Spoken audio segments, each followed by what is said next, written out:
Yung tatay ko po ay dati pong photographer nung nabubuhay pa. Minsan po din nagsasideline bilang construction worker. Lahat po ng trabaho pinasok na dahil para lang po maigapang ang aming pamilya sa araw-araw po ng pamumuhay. Ang aking namang ina po ay nagtitinda po siya ng mga kakanin. Yung maliit ay nakita ko yung kahirapan namin. Ako po ay grade 3 pa lang po noon hanggang grade 4, grade 5, grade 6 para po makatulong sa akin nanay at hindi na kami bibigyan ng baon. Ako po ay nagtitinda ng pandesal, gigising ng alas 4 na ng umaga. Ikot ko po ang mga subdivision para lang po pagdating ng alas 7, alas 8 papasok po sa school, meron na po kami pambaon. Kaya hindi na ho problema ang aking ina para lamang meron kami mabaon. Natuto rin po kami noon na kumain na ang ulam po namin ay tubig at asin. Kapag sawa na sa ganung ulam, ay pinaghalo pong mantika at toyo. Nung ako po ay maliit, lagi ko po nakita ang tatay ko ay may hawak po mga camera. Nung ako po ay nag-graduate ng daycare, elementary, high school, siya po yung nagpipicture sa akin. Kaya po ako para nagkaroon po ako ng interest na parang gusto ko pong gayahin yung ginagawa ng aking ama. Kaya itinuro din po siya sa akin ang paggamit po ng camera, magagamit mo pati yan sa iyong pang-araw-araw na pangailangan at maging sa magkaroon ka ng pamilya. Ang akin po talagang pangarap ay makatapos po ng pag-aaral. Makasabay din po ako na magkaroon ako ng maayos at matatag na hanap buhay. Pinangarap ko po na huwag nang sapitin ng aking mga anak ang aking sinapit na kahirapan. Nung ako po ay grade 3, kami po ay kasalukuyan nung naglalaro sa loob ng eskwelahan. Ang pinaglalaroan po nila ay yung at diretso po yung tumama sa aking kaliwang mata na para pong namuti ang aking mga mata. Wala na po makitang itim. Pinatignan po ako sa isang ophthalmologist. Wala na nga daw po yung itim ng aking mga mata, yung malaki at maliit, kundi puti na lamang po. Kaya ang suggestion po noong doktor ay dadaan po daw yun sa major operation. Kaya po umiyak po ang aking nanay dahil wala naman po kaming pambabayad sa ganung kalaking halaga na pagpapa-opera. Pero bilang kaanib sa Iglesia ni Cristo, ang nagbibigay sa amin ng lakas ay nananalig kami sa magagawa ng Ama at hindi niya kami pababayaan. Wala po kami pera para po sa pagpapagamot, pagpapa-opera. Kaya lahat po ng ahensya ay nilapitan po ng aking ina. Dinala po ako ng ambulansya sa St. Luke Hospital at doon po ay sinagawa yung 3 major operation. Naibalik naman po yung malaking itim, pero kung susuriin niyo po at titignan ng malapitan, yung mismong pupil po niya ay durog. Basag-basag po yung mismong pupil niya. Kaya po hanggang sa ngayon po ay dala-dala ko ito na wala po akong naaninag kundi konting liwanag sa aking kaliwang mata. Nung mga time po noon, naramdaman ko po na talagang ako po ay bilang tao nasaktan at nawalan din po ako ng konting pag-asa sapagkat parang napakahirap po ng buhay kapag ang gamit po sa iyong pang-araw-araw ay isang mata.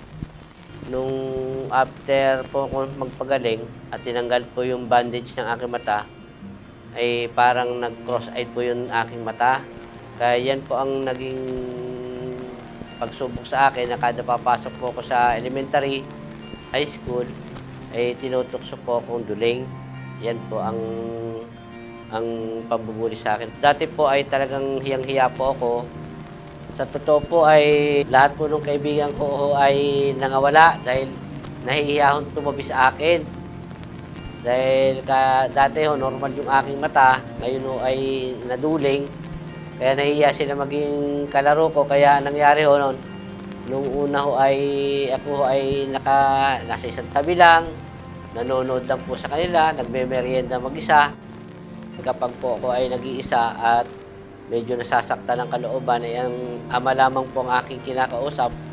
Kapag po ako'y nananalangin, gusto ko po sanang patnubayan niya ako, bigyan niya ako ng lakas ng loob na mapaglabanan ng mapayapa ang sitwasyon ko. Nagagalak po ako lagi pag po ako po ay nakakapanalangin para pang gumagaan yung aking kalooban po. Ang ginawa ko po, pinagtalagahan ko po yung tungkulin ko nung ako po ay elementary. Mga awit pa po ko noon. Naging pangulo din po ako ng pagsamba ng kabataan nung ako'y high school. Kaya nung ako din po ay college at ako po ay tapos naman nung kulang bilang Pangulo Kadiwa, ako po ay nagguro na hanggang ngayon po, ako po ay guro ng pagsamba ng kabataan. Ako po ay tapos na ng accounting noon. Ako po ay nag-apply ng trabaho. Nakita nila na ako'y bulag, isang matang ginagamit. Ang alam ko po, wala na akong pag-asa na ma-regular. Nung dumating po tumawag sa akin, na sabi sa akin ng HR, Mr. Juancho Lacangan, pwede ka nang magsimula, ikaw ay tanggap na. Kaya natuwa po ako sapagkat ipinagpanata ko po yun ng 1 linggo na ako sana matanggap. Kaya bago po ako mag-asawa noon, ako'y natanggap po na regular. Nung dumating po ako dito sa Abra de Ilog, way back po to 1999, nung kinasal po kami dito ng aking asawa, ay yan po ang una ko naging hanap buhay dito sa Abra de Ilog, ang mag-picture po ng mga event at nagpakilala po ako bilang photographer.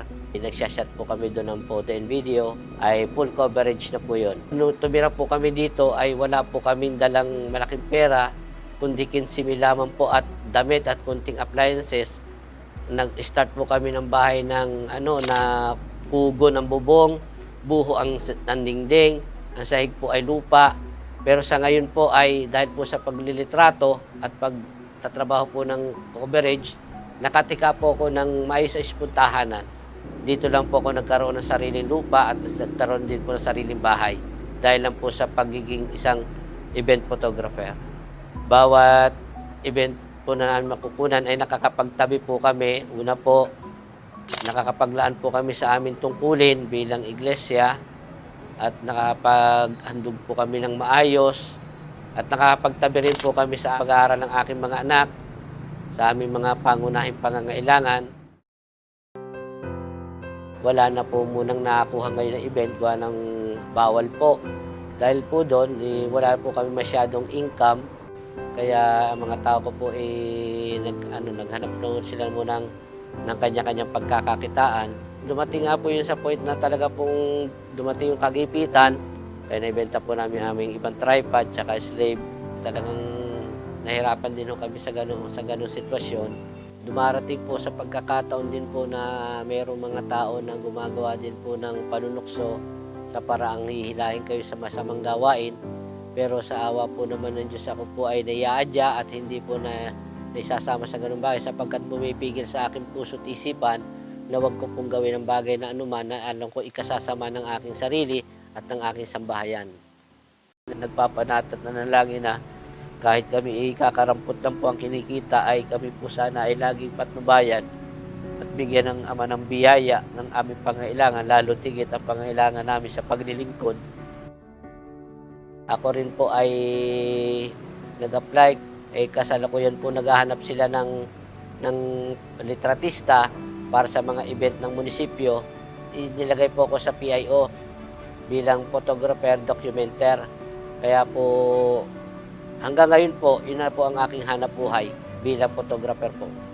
At kapag naman po meron akong mga tanggap na kliyente, katulad po ng mga event, katulad po ng wedding, debut, birthday, nagsasideline din po ako bilang freelancer na photographer. Ako po ay 8 to 5 po sa trabaho. Pag po ako ay pang-umaga, nakakatupad po ako muna bago pumasok. Kapag po sakaling ako po ay tupad po sa gabi, nauwi po naman ako ng maaga. Kaya po gano'n na kami po ay nakakasurvive. Ay dahil po sa patuloy po namin pagtugon sa aming tungkulin, talagang masasabi ko po na ngayon po ay talagang maliwanag na maliwanag po ang aming kinabukasan po sa piling po ng Ama at sa loob po ng Iglesia ni Cristo. Kasalukuyan po ay pangalawang Pangulong Diakono po sa aming lokal ng Cabacao, Distrito ng Mamburao, Mindoro Occidental. At ang aking asawa naman po ay Diakonesa. Ang aking mga anak po ay may tungkulin po sa pagsamba ng kabataan bilang mga awit. At yun pong isa ay kagawad po sa pagsamba din po ng kabataan. Ang natutunan ko lamang po sa lahat ng nangyari po sa aming buhay ay ang maging matatag po matibay ang loob, panalangin sa Ama para hindi niya tayo pabayaan. Kung ikaw ay mananangan sa sarili mo, wala pong mangyayari. Kaya po sa akin, ako bilang pong lingkod niya, ay talaga po ako'y nanangan sa mga gawa niya po sa aking buhay. Kami po ay masigla at masayang tumutupad sa aming banal na tungkulin. Paglilingkuran po namin ang Ama hanggang sa dulo po ng aming buhay, sapagkat nasa Kanya po ang tunay na kapayapaan at matamo po namin yung biyaya niyang kaligtasan.